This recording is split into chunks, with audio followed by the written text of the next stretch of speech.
on there.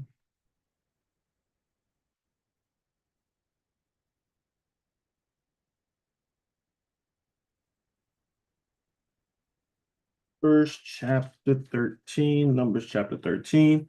Um, so those that may have not been here last week, if you didn't get a chance to catch the YouTube lesson from last week, last chapter was dealing with Aaron and Miriam.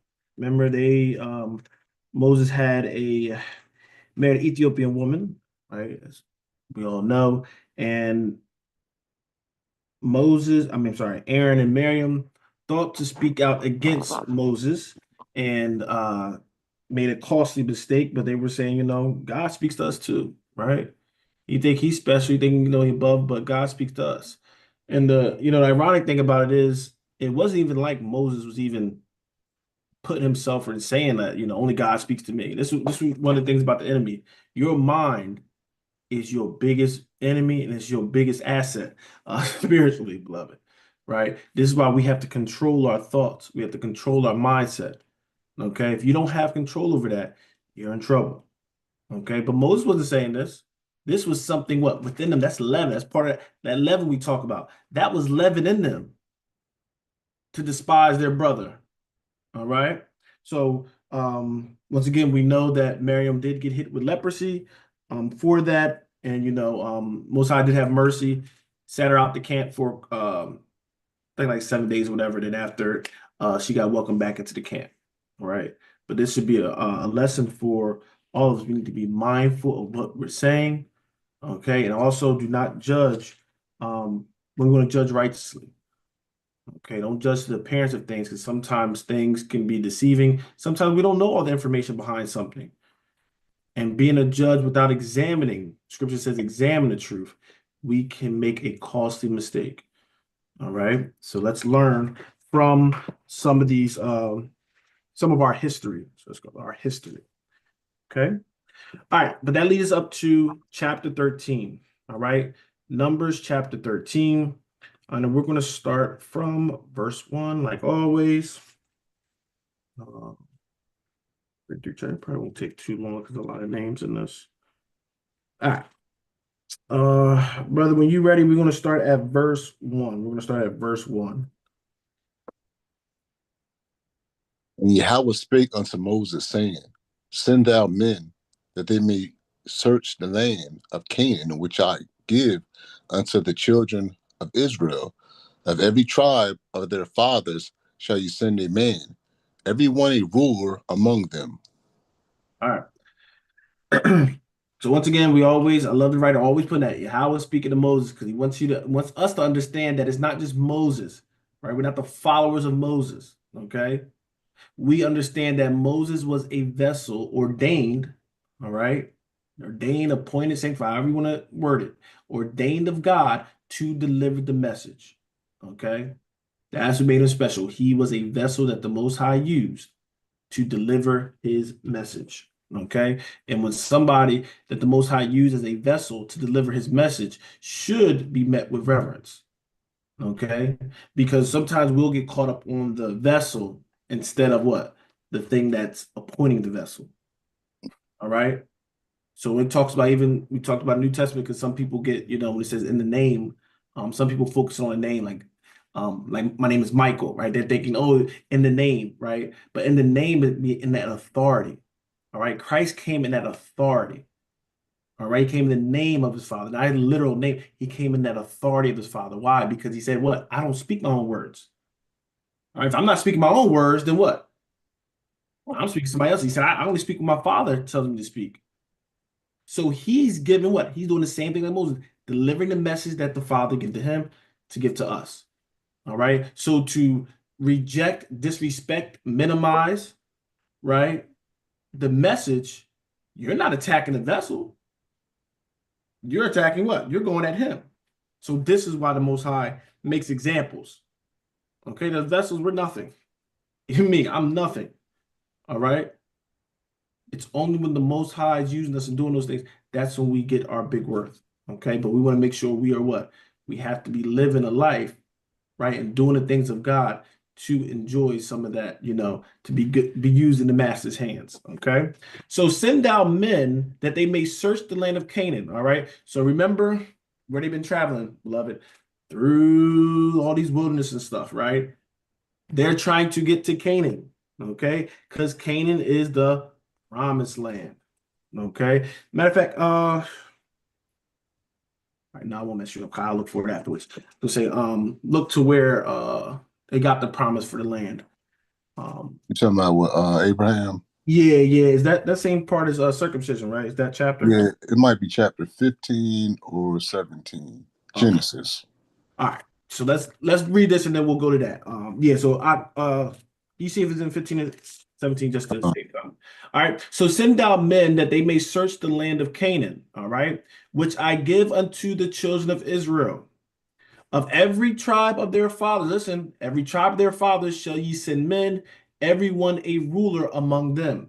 So what we're going to look at is yes, even when they came out of Egypt, there was a mixed multitude. There was other people there, all right? But they were not the leaders of Israel.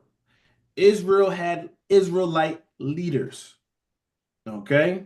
And we're going to see it because you're going to go through names. You're going to see it. But this was very important because a lot of times, beloved, even when we deal with church world, should have somebody else, another nation ruling over Israel. No, Israel rules over Israel. People join, they cleave and all these kind of things, but they should be ruling over Israel. Okay? Because this is how the Most High appointed it. All right. So send men unto the men to search out the land of Canaan. What's where we at? Genesis. Genesis Genesis 12. 12. All right. And I just want to point out something too. He Mhm. said, the land which I give unto them, you know. So from that point forward, it should not have been a shadow of a doubt that these dudes can do anything against them. I don't care if they was 20 feet tall. They should have believed what the Most High said. If he said, I give it to them, that nothing can stop us because we understand that we have his spirit upon us, you know. But that just didn't resonate with them at the end of the day. He said he give it to them already, you know. So his spirit is on them. So when they do go in there and fight, there's nothing that these people can actually do against them, right? Uh, I gave y'all the spoiler. 'Cause I'm gonna ask the question about that, but there you go. Y'all got right. the answer early. No, no, it's good. If you didn't read the chapter, you understand what he's talking about. All right. That's very, very, very important. I'm glad the brother grabbed it. All right. Yes, yes, yes, yes. Okay. And we'll go back to that, give you the land I gave you. So you got it. But yeah, the brother on point, on point. Crazy. Okay. So Genesis 12. Um, I don't worry about all this stuff. I think it's let me see.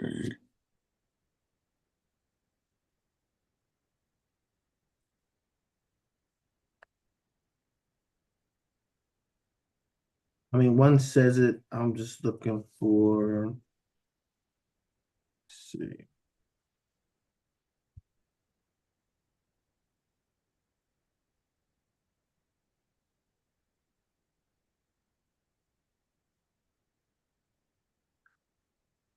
Sorry.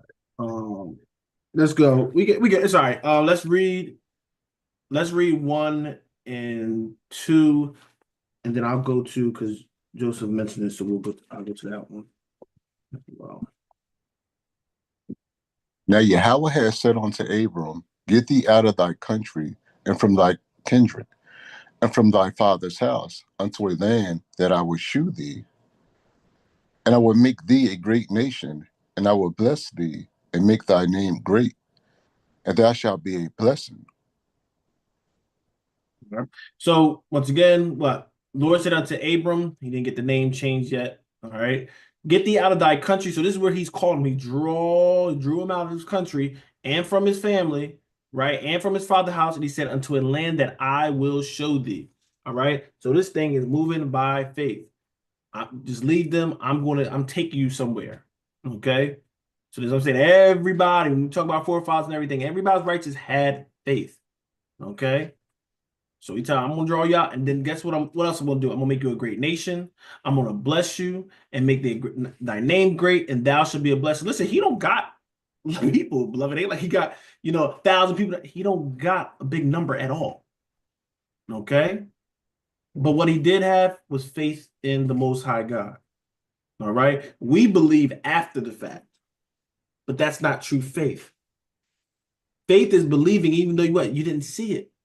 How many of us have faith in God? Or we have faith only in what we see, what's tangible right in front of us. But these brothers and sisters had the faith. They believed the message of God. All right. Matter of fact, let me see. Uh, it's 15, and let me see.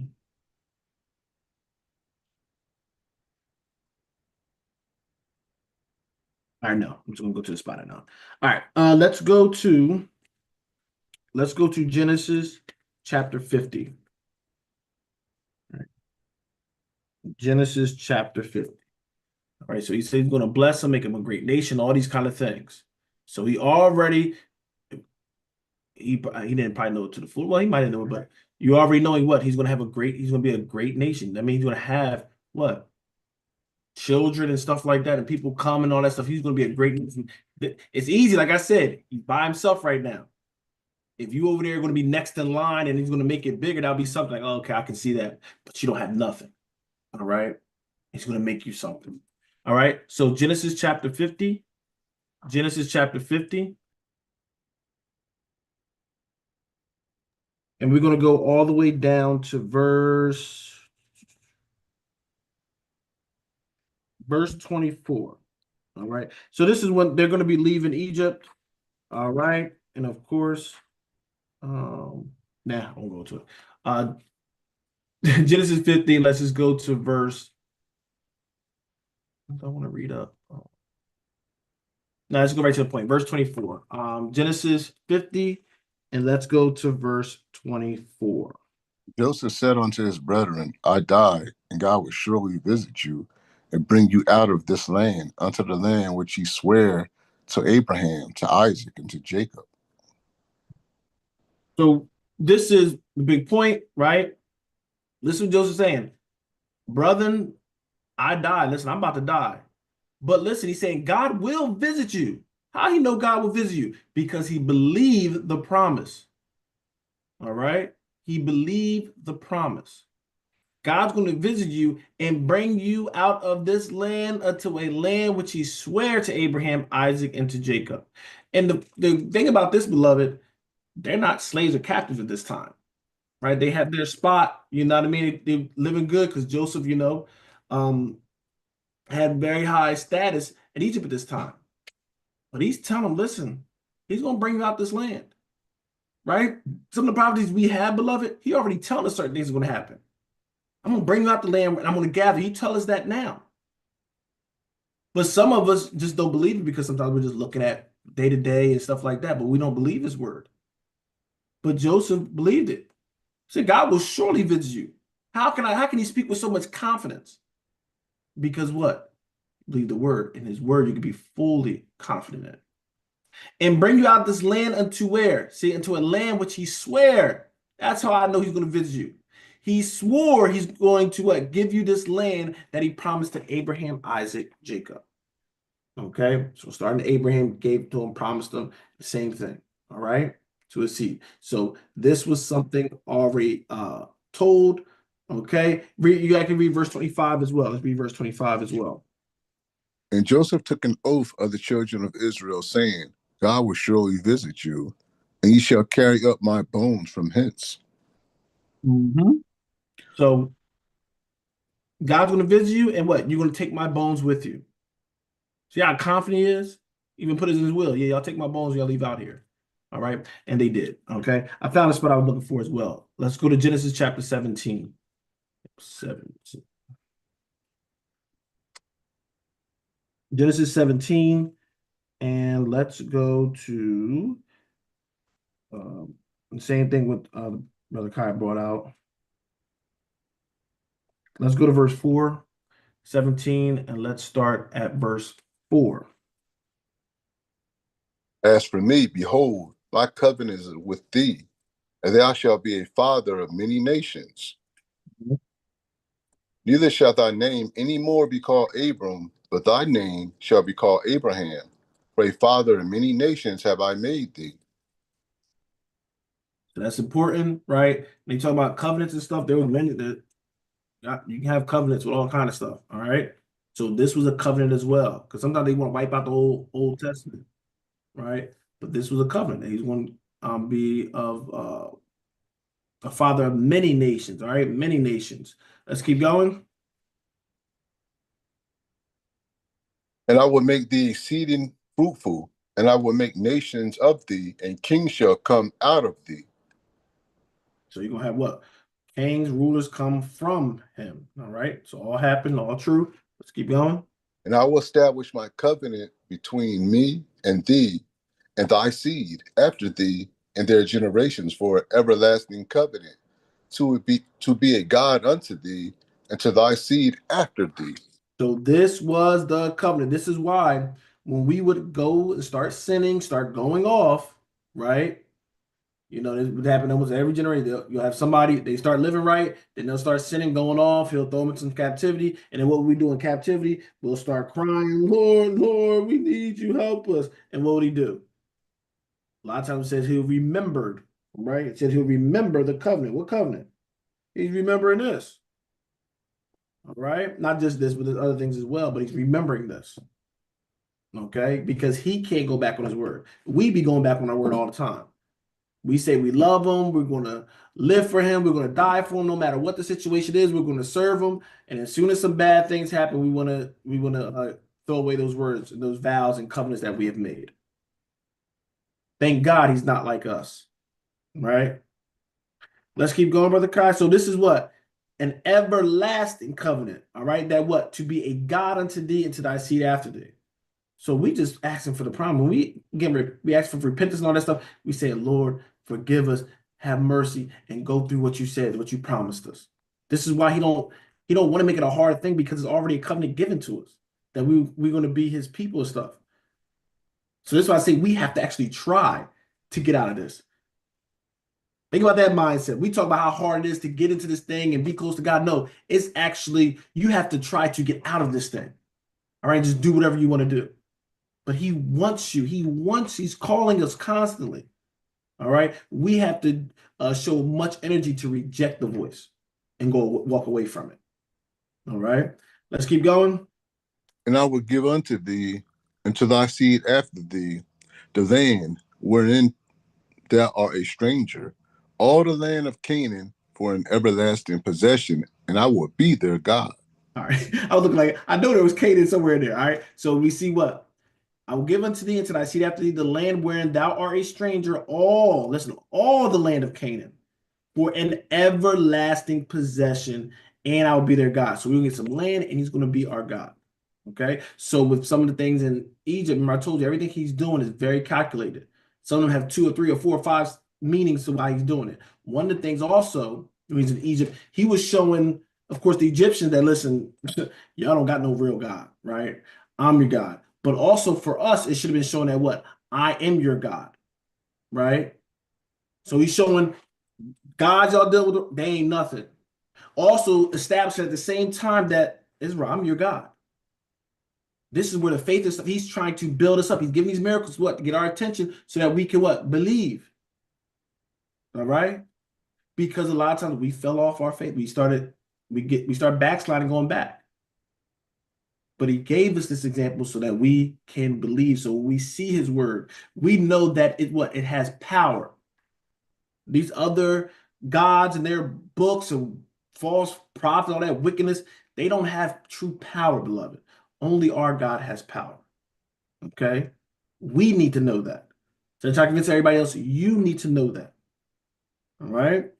So he will give us all the land of Canaan. All right. So we know the world is his, but beloved, specifically, definitely with Canaan, that was his. And there's just another scripture, I believe that might be in Apocrypha. But I think it talked about their condition. They started doing some bad stuff in Canaan and it kind of spewed them out. All right. Kind of give them like a human side of it, saying basically he spewed them out because they started doing wickedness. So that land was kind of showing like a preservation. Now you got to be doing right. So when we messed up and started doing defiled things in there, what happened? It kicked us out too. Okay, so this is why he was giving us the laws and commandments, saying when you get that land, make sure you're doing this, right? Because there's spots outside that what people's doing all kind of filth there, and yeah, that's what they're gonna do, right? When you go there, he said, nah, you have a certain standard, okay?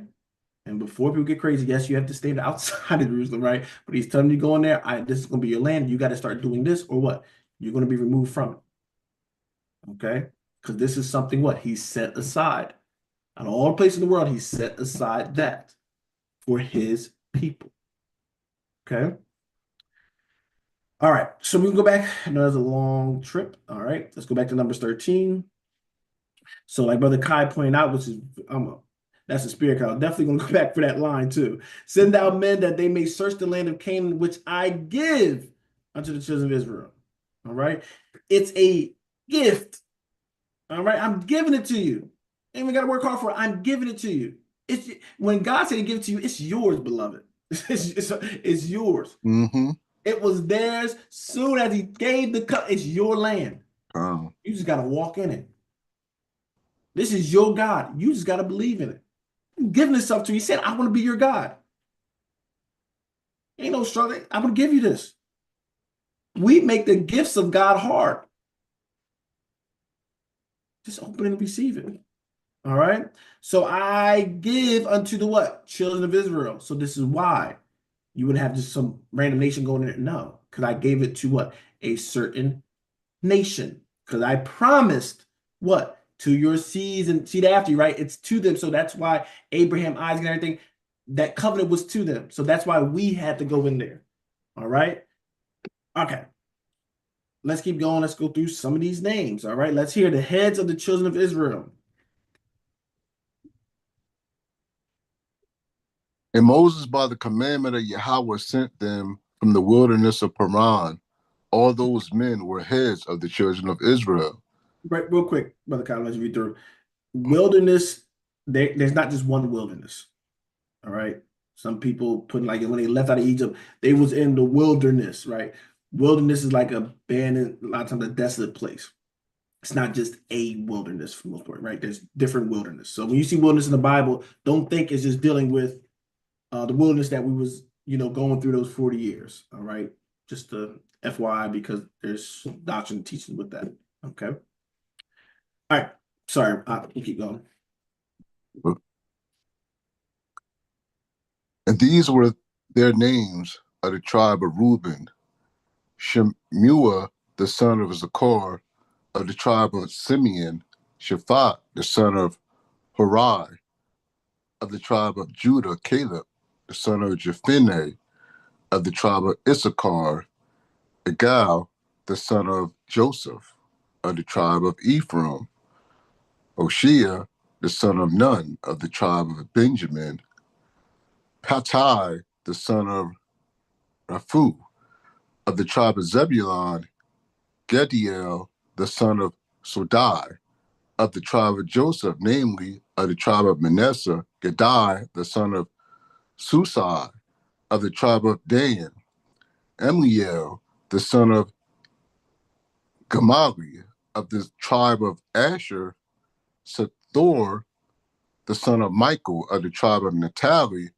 Nabai, the son of Buphai, Salakia; of the tribe of Gad, Guel, the son of Makai.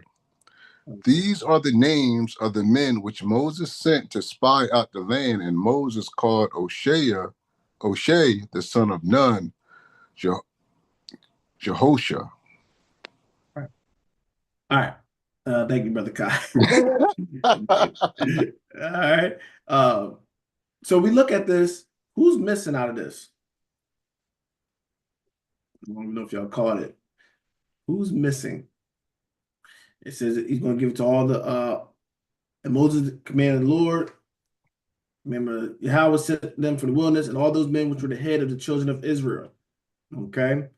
And now it's going through the tribes, right? Who is missing out of this list?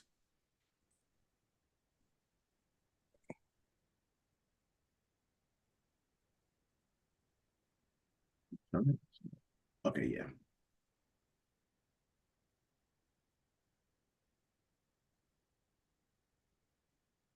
All right. I'll praise it. Sister Marcy done put in there. Yes, Levi. All right. Levi. Mhm. Okay. So they are not in that list. So when you count it, you're going to get 12, but you have to see who's not there, right? So remember, who's Ephraim? Whose father is Ephraim?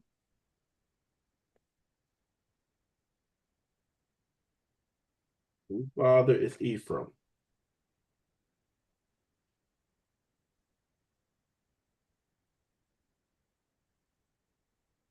I know Ephraim. All right. So, Joseph. okay. Thank you, brother. All right. So Joseph. Joseph had two sons. Ephraim, who's the other one? Who's the other one? I actually gave you the answer in this. Mhm. Right? So Ephraim and Manasseh, right? Those are Joseph's children. So you will see them in the scriptures. You'll see the tribe of Ephraim. A lot of times Ephraim gets a lot of shout outs for doing certain things. All right. And you have Manasseh. Okay. So right here, this is probably where I'm trying to think of the or they didn't have an exact order, but with Levi. Okay. So one of these spots took Levi. All right. So you got Ephraim and Manasseh. So you got Joseph with two because it don't give um well, yeah, this Joseph's the youngest child, so we know he's one of them, right? Israel, but Ephraim goes and kind of replace Levi on here. All right, so Levi's not going out there to spy anything. Um, he sends them. Okay, we know Levi was what? Levi is taking care of the Lord's business. Okay, so that's probably why he got him replaced. All right, let's keep going. We are at verse 17. I'm sorry, anybody have anything before we keep going? All right, let's keep going.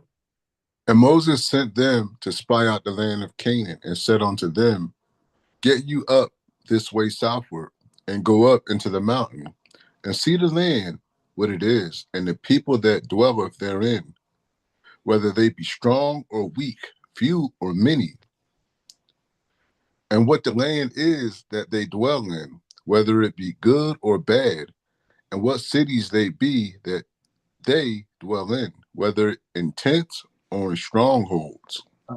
So once again, and some people might look at, oh, this seems like a setup, right? But no, we really dissect it. All right. So Moses saying, spy the land. All right. So I want you to spy the land and see what is of the land, right? Who dwells there? Is it a lot of people? Is it few people? Do they look like a strong people, a weak people, right? All those kind of things. All right. Do they dwell? Are they dwelling in tents? You know, like we dwell in tents, you know, those 40 years, right? Keep moving, or they kind of have establishments, right? Are they fortified? They got walls. So, like a spy would do, you want to go and you show the strengths and weakness of the place. Okay, that's all he's saying. All right. Um, let's keep going.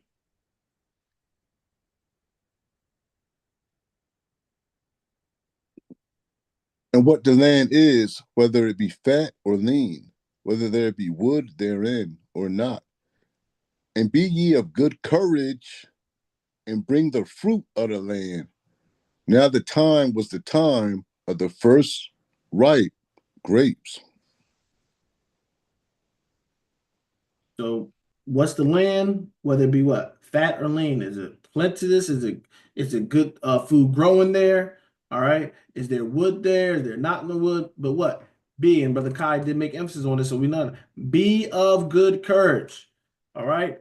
A lot of times you need to know there's secrets to these things, right? Why would he just randomly tell you to be of good courage? Mm-hmm. All right. Because there's probably going to be some that what? Start doubting, lacking faith, and things of that nature. Right? It's the same thing because people sometimes we want to judge our forefathers and stuff like this when we read the Bible, on which we can examine and look at it. But the same thing they dealing with, we deal with. Just like it says, be of good courage. He tell us to be of good courage. All right. When you going and looking at things, and a lot of times we'll doubt certain things, thinking that what God don't control all this.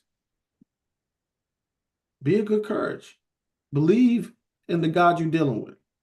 All right. Don't limit them according to what you think and don't think what you believe you can do or not. See, we will limit our God because of our faith. Okay, this goes to prayer, this goes to everything. All right, do not limit God. We need to strengthen our faith, and this goes for everybody. Okay. All right, so it's the time of the first ripe grapes. All right, so the grapes are becoming ripe. So he's saying now is the time we can look at it and see, what's this land producing? Because that will tell you if the land is good, beloved. All right. Sometimes we're a little far removed from some of this, beloved. But if it's like a big old desert land and everything, then the land wasn't great because you need the vegetate, all that kind of stuff is good to show what kind of land you're in, right? Because that's for food, water, all those kind of things. So he just spying out what it. Let me see what we dealing with. Okay. All right, verse 21. So they went up and searched the land from the wilderness of Zin unto Rahab, as men came to Hamath. See, the wilderness of what? Zen, right? So I'm just showing y'all there's different wildernesses. All right. But keep going. And they ascended by the south and came unto Hebron, where Ahaman, Shishai, and Tamai, the children of Anak, were. Now Hebron was built 7 years before Zoan in Egypt. All right. So we're running across some children of what? Anak. All right. And what is yeah. So Hebron, you might see that in different spots throughout the scriptures as well. Mm-hmm. I think they mention Hebron quite often. All right. So this was built 7 years before Zoan in Egypt. Okay. Let's keep going. Yeah, David reigned in Hebron. That's what it is. I'm about to Yeah, say, I remember yeah, hearing that. It's like something yeah. special. I couldn't put it. Yes, sir. Okay, yeah. Yeah. Verse 23.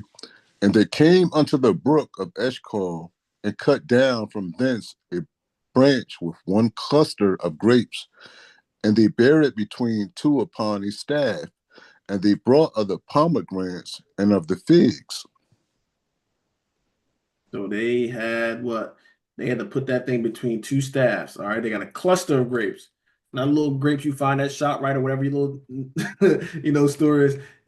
This thing, they had some good stuff. All right. And they didn't just get grapes, and they brought up the pomegranates and the figs. All right. So they're bringing some of the vegetation. Okay. Because as we dealt with, well, everybody dealt with agriculture kind of that time, but we dealt with agriculture. We'll tell, from the product of the fruit, it can tell you kind of how the land is. Okay. Let's keep going. And this should have gave them even more confidence. They should have went in that land peacocking.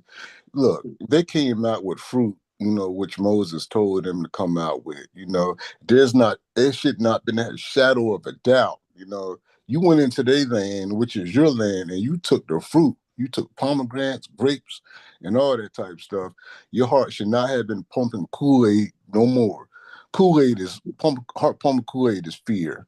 So you should have had that confidence after this. Like, nothing can stop us. We got the Most High God with us. We're going to go in here and we're going to pounce on it. That should have been a mindset, beloved. All right, we at verse 25. And it says 25 or 24? 24, I believe. Come on, Salakia. And the place was called the Brook of Eshcol because of the cluster of grapes which the children of Israel cut down from thence. And they returned from searching of the land after 40 days. They've been out there for a minute. All Yep. right. All right. So they see some stuff. And I tell you, they always start naming some land, right? The place was called the Brook of Eshcol because of the cluster of grapes. So this is why. So with some of the stuff, beloved, definitely look at history with certain things. Sometimes depending where you get the history from, of course, like a heathen, they probably like if the ones that were there, they weren't calling that place that, probably they were calling it something else, right? But with us, we'll be calling it there. So sometimes when people look in history saying, "Oh, the Bible say this," when we don't see this, it's called. It's because depending on who you're getting it from, they're going to call it something different. Okay, so yeah, that's just a little FYI that goes around because some people always want to discredit something, or I didn't see this, or I don't see Moses. We looked at the Egyptian wall, don't say Moses. They might have referred to him as Moses. You know what I mean? You'll have certain things like that. Okay, that's just common sense when it comes to history and stuff like that. All right, people name certain things, different things for their culture. Sometimes name things different. Okay, but nonetheless, let's keep going. All right, verse 26. And they went and came to Moses and to Aaron and to all the congregation of the children of Israel unto the wilderness of Paran to Kadesh, and brought back word unto them and unto all the congregation, and shewed them the fruit of the land. Mm-hmm. And they told him and said, We come unto the land whither thou sendest us, and surely it floweth with milk and honey, and this is the fruit of it. All right, you already know the question is going to come up. All right, what does it mean to flow with milk and honey? I'm talking about this a while ago with y'all. I used to tell you why it's called milk and honey. I used to think, I'll tell you this. I used to think when I was hearing this as a young kid, Mm-hmm. like milk, like it's like a river of milk. Just, instead of water, they just got milk, and then they got like a river of just honey coming out, right? But that's not what's that saying, right? So what does it mean? A land flowing with milk and honey. Is there a bigger pond full of just gallons of milk and all that stuff? What is it talking about? And of opportunity. That was prosperous and everything he needed. Mm-hmm. It's prosperous. And that was you saying, sister team as well? I said land of opportunity. Elena, opportunity. Okay, all praises. All right. Uh, So mother, sis, y'all definitely on point. Okay. This is showing the what kind of land this is. All right. He's not giving. Listen, God didn't give us no. There's a lot of land that could have been struggling, all that kind of stuff. He gave us a good, fertile land. mm-hmm. So when you think about milk, right? You think about, remember, you got the store, got the milk, right? You get it from the animals. So to have flowing milk, meaning what? Animals got to be what? They got to be getting fed and everything. Can't be no desert. They're gonna be flowing with milk and being prospered with honey. Think about honey. Think about the meat. All that kind of stuff. It has to be flowing, right? The land, the quality of the land. The animals are going to be in better quality, and also the things growing is showing you that this land is great. All right. When you thinking about a paradise and stuff like that, right? This is what you think of. Man, it's clean air. There ain't no pollution. It's the water's good to drink, right? The animals is healthy. Your plants is growing here, there. You're not having like dry spots or dry, that it's just flowing. It's just everything you need. You can just set up shop and you're good. Okay. So this is what he's saying, man. I think it's flowing with milk and honey. You gotta work for it, you gotta start. It's flowing. Okay. So outside of like I guess the garden per se, right? You'll see this was a utopia for us, right? This was beautiful for us. He gave us a beautiful, beautiful land. He gave us the best, beloved. This is why this makes no sense that we don't give him our best when he constantly gives us the best. He could have gave us a second-rate land or whatever, right? We're free. We should be grateful for whatever we got. Even if he put us in the desert, we should be grateful. However, took us to that, all right? And that's a story of itself, all right? We're going to get delivered from our enemies, right? We're going through this trial and everything, but he's delivering us to take us to the place he has ordained for us. All right. So this whole thing from leaving Egypt and coming here, this was a story that we need to understand because of the spiritual journey that he's shown us as well, just in a natural sense. Because we are striving to get to what? That place with milk and honey, right? That place where we don't have to worry no more, right? What a lot of Israel, what we doing? We struggling. Some of us living paycheck to paycheck. Some, got all these certain things. But we want that peace. We want to know that everything's going to be fine and great, right? So this is where he's trying to what? Prep us to be able to receive it. Because the thing is, that wilderness, them 40 years, was a proving ground, right? I want to see. I'm giving you my Lord. I want to see if you're going to obey me. That's the time to do it. Because the next time we get when we with our big brother or our king, right? How shy. It ain't no you trying to get right this time, right? We need to be doing that now, beloved. Right? We're going through that wilderness now. All right. We want to make sure we are doing these things. Okay.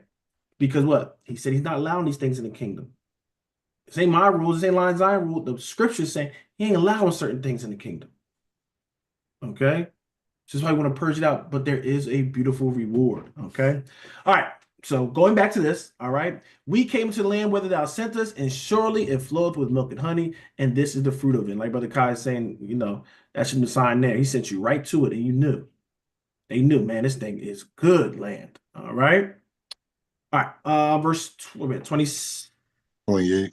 28. All right. Nevertheless, the people be strong that dwell in the land, and the cities are walled and very great. And moreover, we saw the children of Anak there. The Amalekites dwell in the land of the south, and the Hittites and the Jebusites and the Amorites dwell in the mountains, and the Canaanites dwell by the sea and by the coast of Jordan. Some of the names you're going to hear often, definitely the Amorites, the Hittites. So when you see this, beloved, all right, they're giving a report, all right, but they also with this report, what are they doing? They put some doubt in there, some worry in there, all right. And this is why I tell you a lot of times we have to be mindful of what we say, because sometimes we'll do the same thing. That's what I said. We do the same thing. We don't catch it. Sometimes we'll talk about how good God is, but also throw doubt in there. Throw our disbelief in there. God is good, but there was this time where God didn't come through. See, that right there is the same thing. We don't want to breed doubt. We don't want to breed unbelief. We don't want to spread that. Either your God is able to do all things or he can't do all things. There's no in between. Tell my clients, there's no almost pregnant. People are like, oh, I'm almost. There ain't no almost. Either you're pregnant or you're not. All right? Either he's able or he's not. There ain't no in between with it. We have to choose who are we serving God or we not. Do we have faith or we don't? But we can't keep mixing it. The world today, the church today, they're mixing things. This is why the people of God are so in such a bad state. Because the mixture of belief. Okay? So he's saying they're strong that dwell. Now listen, there's some strong people that dwell in the land, and the cities are walled and very great. And moreover, even on top of that, that's already hard enough. The people be strong there that dwell in the lands and they're walled up, right? That's a big defense. All right, remember, beloved, this ain't where they got airplanes and stuff go over it. You can lose a lot of people trying to go through a wall. So you're like, man, we doing that. And then we didn't even tell you what's inside. Even if we got through the wall, guess what's inside? We saw some children of Enoch. All right. And what? These, if y'all know, these were basically giants. Okay. I don't know if it says it in this chapter. Does it say it in this chapter? A little later, I'll show you. Okay. But yes, that's why they're they're pointing them out. Like, yeah, we saw some big boys in there. Okay. Let's keep going.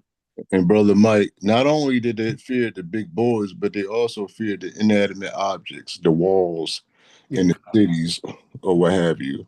So that's two cardinal things that they fear, and instead of believing in the spiritual, they are fearing the cardinal. And he already told them, look, I gave you the city. It's yours already.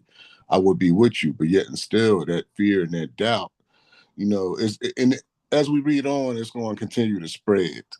You know what I mean? So they don't have the same mindset as David had when David fought Goliath. David wasn't really a big dude, you know what I mean? But David didn't fear because he knew his God was with him and was going to deliver him out of that situation. They didn't have the same mindset like that. I just wanted to point that out, beloved. It's all a mindset, beloved. All this thing is a mindset. The height, it don't mean nothing. It's the Nothing. mindset. Yep. It's the size of the dog. And that person. Okay. So when you're looking at this and understand, like brother pointed out, all these things that they can only see sometimes negative aspect behind it, right? They can't see how God can glory. And why is it so bad for them, beloved? Because this ain't God knows if he didn't do nothing and then now he's bringing them up to here, okay, we can see that. Right. But God been prepping them the whole time. I want y'all to realize it. God ain't just throw them out there like, yeah, here you go. Got to beat these guys. No, y'all just got delivered, not from any small nation. Egypt was a powerhouse. We're going to see Egypt through Christ's time. Egypt been a powerhouse. Yep. You got out of Egypt without losing one person. There's nobody on the earth that can deliver a people fighting Egypt, and not one person had to pick up a sword, let alone die. I want you to understand that, beloved. They witnessed this. This wasn't hearsay. They eyewitnessing, seeing all these plagues, getting delivered, seeing the water open up. No CGI, no fake stuff. They see it open up, walk through it. Understand this? They seen it. Now and there was other stuff that's happening through this wilderness as well, right? The quail coming, the water coming out, right? They go see a lot of stuff, beloved, just for them to what? Have the same unbelief they had before they started. Oh, see this, beloved? That's why I say, don't matter. People are like, I want to see miracles. Why ain't God doing miracles? For what is it going to do for you? You're going to do that. You have the same unbelief as them. Miracles don't force faith. Oh, if I seen this or God did this, no, you wouldn't. You don't. It won't force it, beloved. I know we like to think that it won't force it. We have the example in the New Testament. Let me come up and show my brothers. Surely they see me coming. Man, the person was dead. If they see me rise up from the dead and go and do these things, surely they believe. Guess what, beloved? He said, no, they won't. He said, they got Moses and the prophets to believe in. I ain't doing that. Because we think that will do it. Oh. All right? So when we're looking at this, they have all these miracles, all these signs. And they worrying about a wall. They worry about some giants. Right. Now, listen, this might seem big to people, but you just seen what can a giant do when you got a God that's turned the water to blood? Right. So, like, I want you to understand, the giant you're looking at, God already shown you how everything is small compared to him. But you see, you not focusing, you're not looking at it the right way. So now a giant, you getting fleshy now, you see the giant as a giant. Like Brother Kai said, beautiful. David didn't see the giant as a giant. He see it like anybody else. If you disrespect my God, you getting it. That's right. Right? And that's it. That's all. You uncircumcised beast, you better not be speaking about my people, my God. We don't have that mindset. We got fear. And what fear will do, it will compromise. And some of us compromise our integrity. We compromise our values. We compromise our God. We compromise our faith. That's what fear brings upon. We think, oh, you're scared of something. No, it brings a compromising spirit in you. It brings a doubting spirit in you. I don't know. Is God able? I mean, he can do it, but you've got all these other things. All right. So this is why, because like I said, if this was people, they didn't have to go through all that. He just brings them there and it's walls and giants. Yeah, that would be a fearful thing, right? But he always prepare you, beloved, for things like this. All right.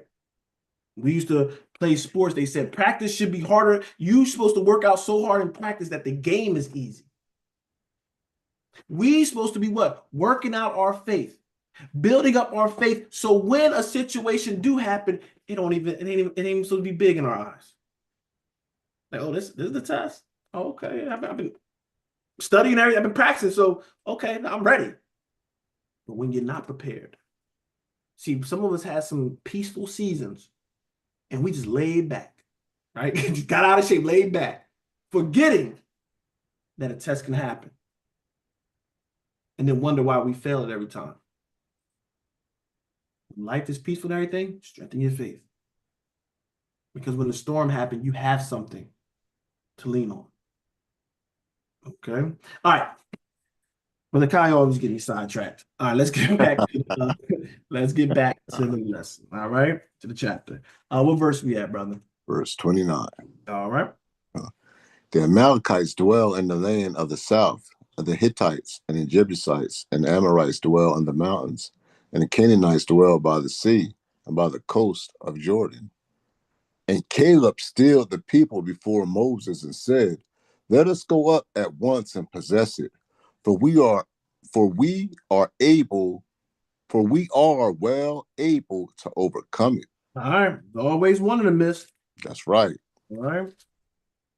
And this is how I gotta be, beloved. When people have all that fear and all that doubt, you don't have to be contagious. You don't have to flow with. You stand on it. Caleb said, listen, y'all better calm down. Let us go up at once and possess it. Listen, he ain't even worried about the game plan or nothing. Like, you go with some all the time. He's like, all right, we got to strategize. We got to do it. He said, let's go up at once and possess it. This is ours. See, there's a difference between a champion mindset and a survivor mindset, right? A victim mindset. Champion, like, listen, we got to do it. We got to accomplish. We got to overcome it. Ain't no thought about what. I only have the mind to overcome. Let's go once and possess it. For what? We are able to overcome it. Why is he so confident? And this is what I'm saying. You can have faith, right? And everybody around you can what? Can be in doubt. And you'll see that all the time. But beloved, we have to have that same spirit. Because there's a lot of doubt and disbelief surrounding all of us, right? This world is filled with that, right? Everything we do, you're going to have disbelief. And this is his own brother that he grew up with, sister, he got all this is his family. But people want to say that. When you talk about the Sabbath, there's going to be people saying, man, you can't do that, man. This world, the dietary law, the feast, everything, you're going to have that resistance. But you have a choice. Are you going to be part of the fearful crew? Or are you going to stand up like Caleb and say, listen, we're able to overcome it. We can do it. Not because of us, but because of the God we deal with. Right? When you're in the street, sometimes you have that big brother that was showing, I'll get my big brother on you. They think that big brother can take on anything. I'll get my brother on you, right? So this is the confidence we can have because not just, it's the God we deal with. Heard about what you can do to me. Yeah, you can do stuff to me. But the God I deal with, you can't beat him. Okay? Let's keep going. Verse 31. Yeah, and this is why Paul said, anything that is not of faith is sin, because you in the doubt, you will not do the commandments of the Most High. You know what I mean? You will begin to murmur and complain, things of that nature. You know what I'm saying? This is why faith is very important. Caleb had that great faith, you know what I'm saying? Like he knew, like, look, the land is ours, like Brother Mike said, like there's nothing they can do to stop us. We can go in here and steamroll these cats and we're going to be good because we got the spirit of the Most High on us. Can't nothing stop us. Unfortunately, they didn't, have that same mindset that Caleb had. And the Most High don't like that. You know what I'm saying? When you doubt him, especially after these people done saw all his wonders and things of that nature, parting the Red Sea and all the plagues of Egypt, and you got the audacity to doubt me, that's a problem right there. All right. Okay. Yeah, hold on. I want y'all to hear what Brother Kai just said, though. When y'all hear what he said, Paul's saying whatever is not of faith is of sin. And then talking about the murmuring and stuff. See why now it's the same. You see why it's a big problem? Can I make it a beautiful point that I want to make sure it don't go with nobody in? That is serious. We don't think about lack of faith and how it spreads, because a lot of times we're quick to preach lack of faith over faith. We're quick to what? Have that unbelief, that doubt. That all comes from that. So it's very important that we catch this. It ain't because people just want to be wicked, all that kind of. It's not that. I want y'all to realize these people, human, they got struggles and stuff too.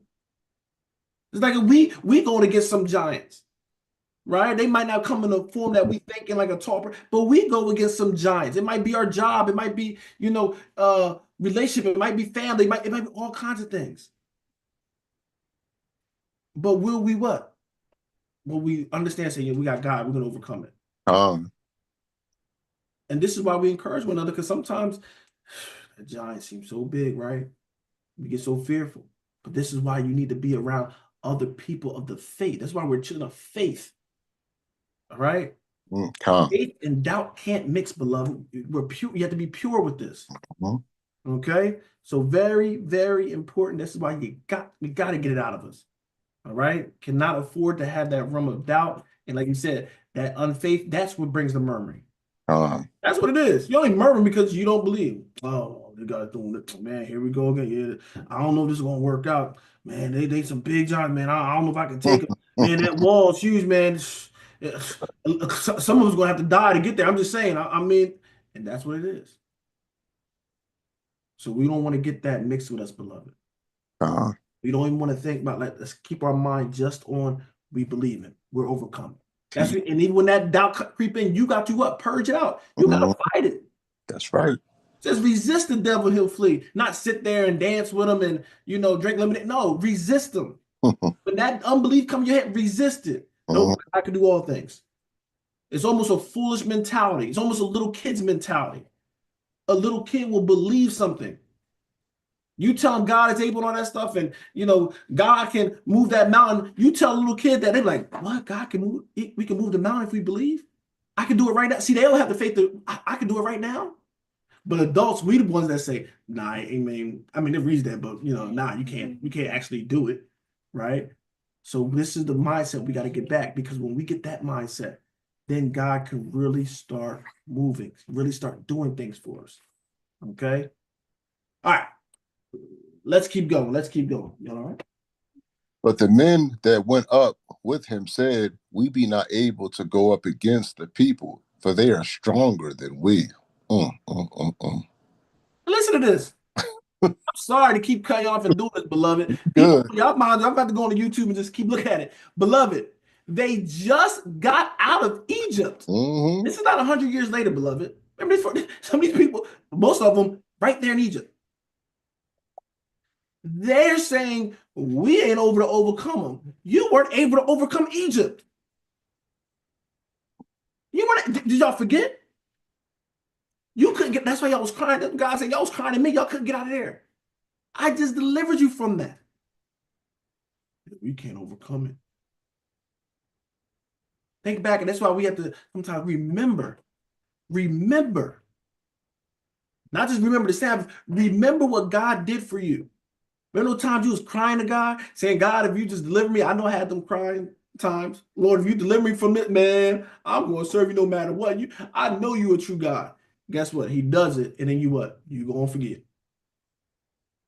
You believe until the next time a giant comes. Now you go right back into what you believe. All right?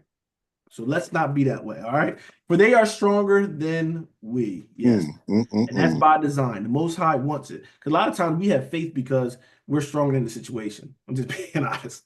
Sometimes it's like, I'm stronger in that situation. Like, okay. But when it's really something, I'm like, "Dang, I can't beat this. I can't win."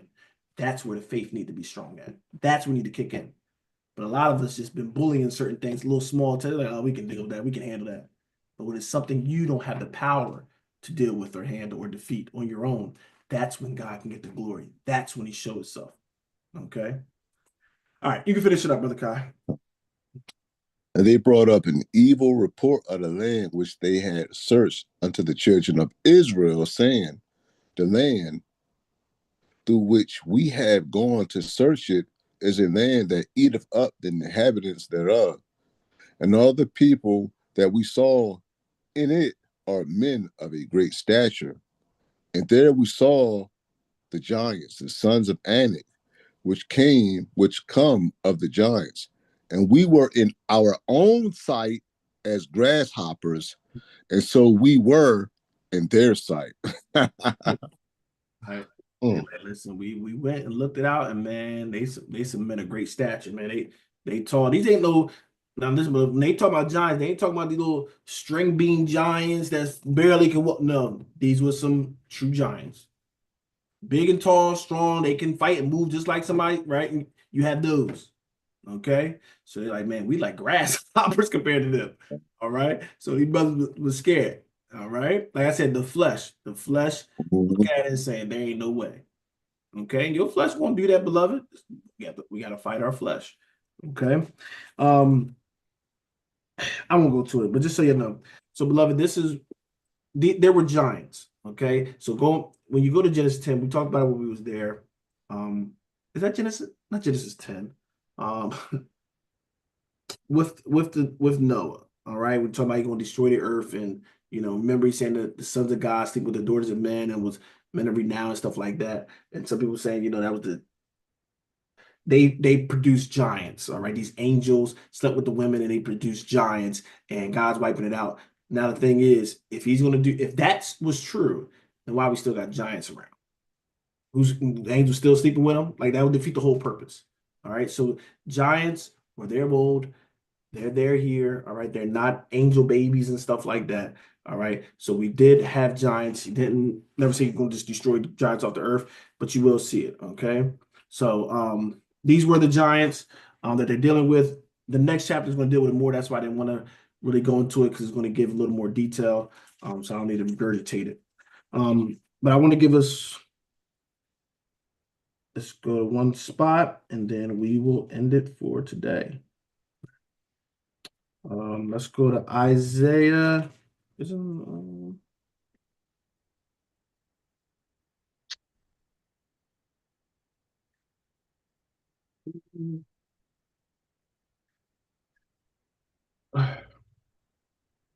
and anybody have anything? I'm Yeah, sorry. yeah. The simple fact that they saw themselves as grasshoppers. In other words, they saw themselves as small, Mhm. because they was big and because they were giants. They should have been seeing themselves as bigger than they because they got their God on their side. Why is you looking at their statue and looking at you as being small? You know what I'm saying? Like you got the true and living God with you. At that point, like I said, they should not have been afraid. And you should have seen yourself as being big, bigger than them. Um, Despite the fact that you short, you a midget in their sight. Nah, they can't do nothing with us. So it's that doubt at the end of the day, man, and how you see yourself, and when you got God on your side, man, you supposed to have that assured confidence. And I'm not talking about being brash or haughty or nothing like that, but they should have been in there like peacocks. They should have been confident that nothing can, harm us. But, as we can see that doubt, when that creep in, and take control, it can lead you down the wrong path. And it's just not a good look at all. Alan. Great point. Yeah, just off of that, I don't need to go to another spot. That's beautiful. All praise. How we view ourselves, beloved. How do you view yourself? We be like grasshopper in our sight. Even us, we look at ourselves and doubt ourselves and think we the most stupid people in the world. We just niggas and all that. They view us as no, I don't care what they saying. Nope. How do you view yourself? How you view yourself is how you're going to carry yourself. Mm-hmm. I'm not no nigga, so I don't carry myself that way. I don't care how many of the enemy or colonize, whatever you want to call me. I know what I am. If they can't see the special thing in me and the God-given thing in me, that's on them. But I'm not going to conform to what they think I am. Right. I'm a giant to them, right? We gotta believe you are special. If God say you special, who can take that off of you? But we let the enemy try to take something off us that God given us. And that's one of the biggest things. Try and dilute what God has said, even when it comes to his people. You're not a righteous people. You're this, you're that. Look how we view ourselves. Our women are the most beautiful women in the earth, but look how we view ourselves. We could possess the most discipline. To be in this walk is a discipline. We are the most disciplined, supposed to be the most disciplined people. But the brothers, we don't act disciplined, the brothers. The brothers want to be the negative thing. They want to be gangsters and all that. They don't want to see, they don't want to be priests of the most high God. They don't want to be those kind of things. All right.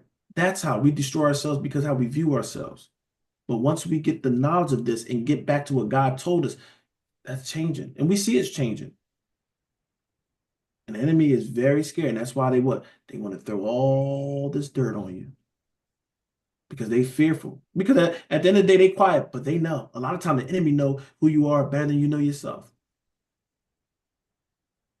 So, beloved, walk in that confidence. Brother Kaizen, ain't a cockiness, right? Ain't ill. It's confidence. We are confident in what our God said we are.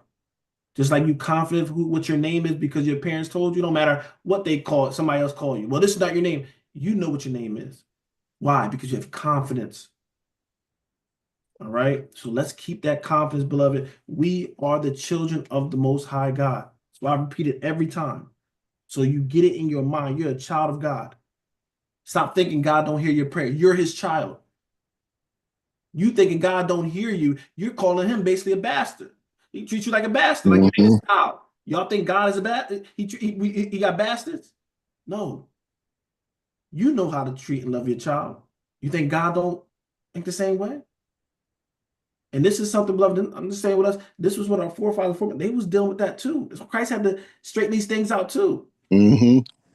They think it's just special. Oh, just nice.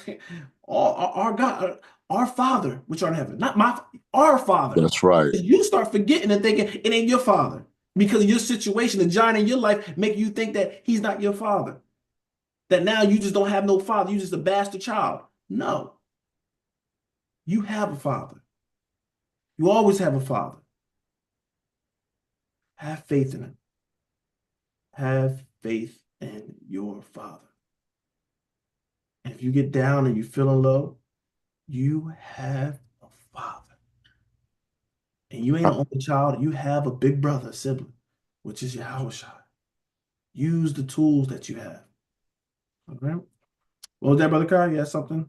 Yeah, I just want to say, like, those Canaanites heard about what happened in Egypt. Egypt is not far, news travel fast. Most likely those people were more scared of us, than we were, of them. We were scared, but the Most High, just like he put the fear of the next generation of the ones that did make it into the promised land, he put a spirit on those people, the same Canaanites, that they was going to fear them. I think it's in Deuteronomy 1 or 2 or something like that. He said, I already put the fear on those nations.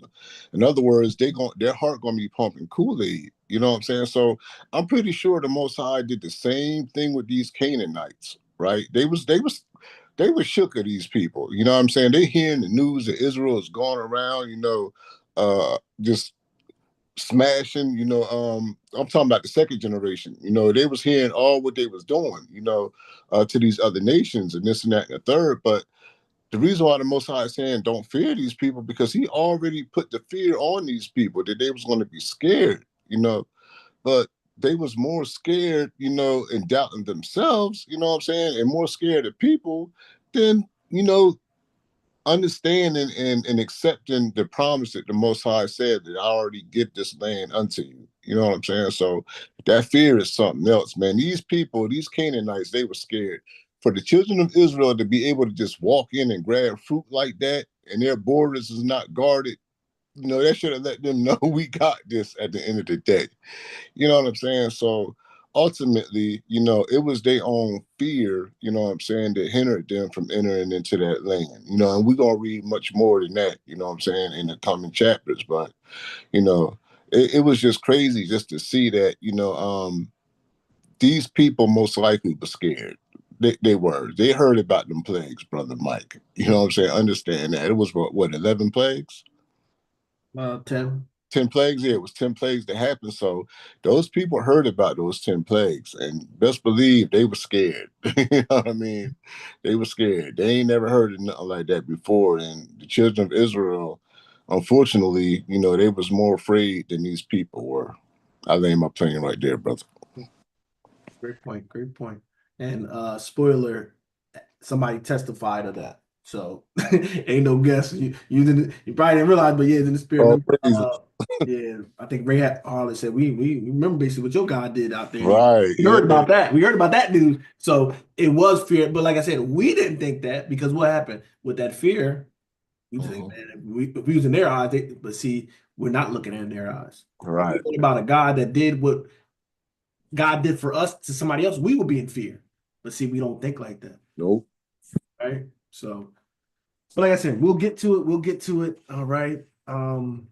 So hopefully we got something, we learned something. All right. For this evening's class. Okay. Those that are watching online, right? Those watching online, through YouTube, through YouTube, we are going to cut the live stream.